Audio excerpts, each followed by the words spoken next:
Bonjour et bienvenue sur la chaîne TechLab.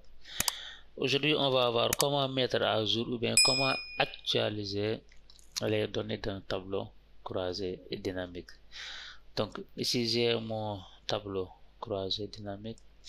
Donc quand je clique sur mon tableau, quand je double-clique sur mon tableau croisé dynamique, en fait, si je clique sur le tableau, si vous cliquez sur le tableau, j'ai quoi? J'ai l'apparition des paramètres de champ de valeur.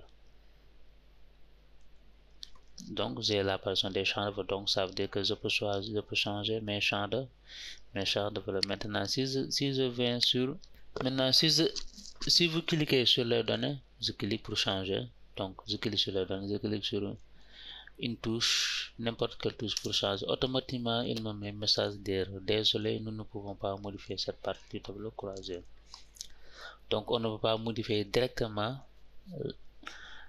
les valeurs d'un tableau croisé dynamique. Et on va voir que si vous allez au niveau de votre tableau, donc au niveau du tableau, et que vous changez, si vous changez les données à partir du tableau lui-même, c'est-à-dire le tableau source, donc venons ici, on va changer cette valeur, on va mettre une grande valeur. Par exemple, je vais mettre un minimum pour barre et je vais l'attendre en appuyant sur la touche Alt. Maintenant, je retourne à mon tableau croisé dynamique. Donc, je retourne à mon tableau croisé. Donc, regardez aussi, j'ai les mêmes valeurs que départ. Donc, ça veut dire que le changement que j'ai opéré au niveau de mon tableau source ne sont pas répercutés ici au niveau de mon tableau croisé, dynamique. Donc vous remarquez que ce n'est pas possible de changer les valeurs d'un tableau croisé dynamique à partir du tableau source ou bien directement au niveau du tableau croisé dynamique. Maintenant pour changer les valeurs du tableau croisé dynamique, ce qu'il faut faire, il faut accéder au niveau de l'onglet, analyse du tableau croisé dynamique. Donc je sélectionne mon tableau croisé dynamique. Je vais à l'onglet analyse du tableau croisé dynamique.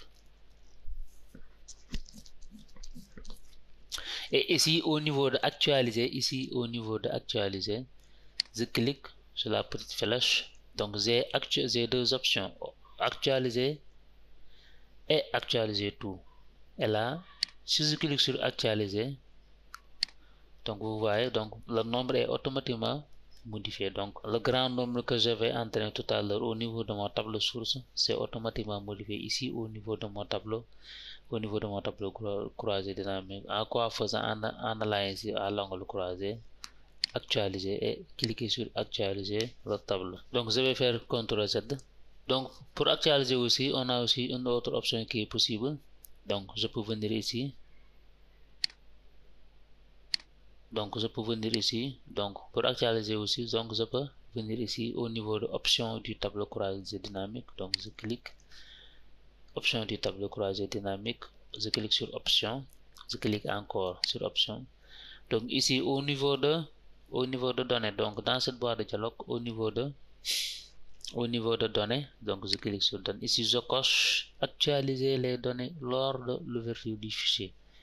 Donc c'est-à-dire que quand j'actualise, quand je fais des modifications au niveau de mes données, quand je vais fermer mon fichier et que je vais le rouvrir, donc automatiquement mes données vont s'actualiser. Donc en quoi faisant, en venant ici au niveau de l'onglet données, donc je vais cocher actualiser les données lors de l'ouverture du fichier. Je vais cliquer sur OK pour valider les modifications. OK, donc je vais fermer mon fichier, enregistrer. Donc je vais ouvrir encore mon fichier. Donc automatiquement j'ai mes données qui sont actualisées. Donc automatiquement mes données sont actualisées lors de l'ouverture de mon fichier. Vous avez aussi la possibilité de paramétrer l'actualisation de vos données du tableau croisé dynamique lors de l'ouverture de votre fichier Excel. Donc, en quelque sorte, on peut automatiser l'actualisation de notre tableau croisé dynamique en utilisant cette option. Donc, merci, c'était tout pour aujourd'hui. J'espère que cette vidéo vous sera utile et on se retrouve à la prochaine vidéo pour un autre cours sur Excel.